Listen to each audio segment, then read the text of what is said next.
That brings up a good point.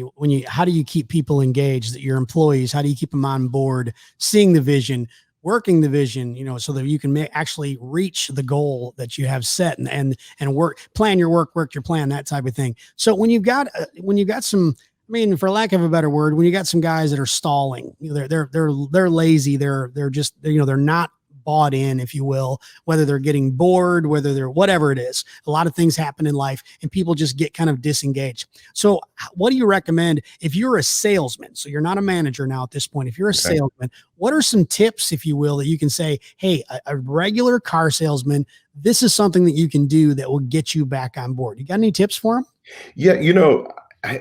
Over the years, I sold, my selling years were, I think about 7 years I sold. All right. Mhm. And so at a stretch of that, I was a lead salesperson in a mega store in Charlotte, selling an average of 35 to 40 cars a month. Wow. At those heyday years, we were doing 700 to 800 cars a month.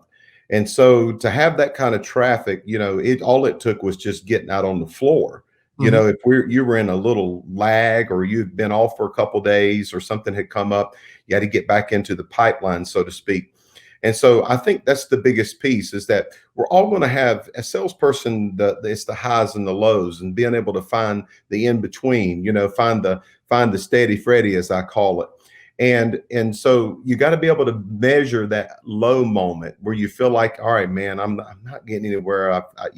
My last 2 checks have just been, what in the world, so, but I can't get down on that. I got to know that there's something else that I've got to do. And I always say, load the cart. It's always load the cart, load the cart, load the cart. And so I remember in those times when I was selling, maybe I started the month out slow. I knew, though, that my numbers was come as long as I stayed in my work ethic. All right, my plan. Back then, Paul, we had those daily planners, the binder planners. And you had to write your phone calls down, and you had to make, smile and dial. You had to, your cold calls, your follow-ups, and your birthdays, and all that good stuff. And so I knew that if I stayed to the plan, eventually the numbers and the units were going to be there. And I think that's the encouraging point, is that stay to the plan. You're going to get the highs and the lows. You're going to get, listen, you're going to get the part where you're just straight crapped out, right? You're going to get the kitchen meeting out on the lot where, 3 or 4 of them are sitting there talking about how bad it is and this and that. You got to eliminate the distractions. You got to shut down the noise.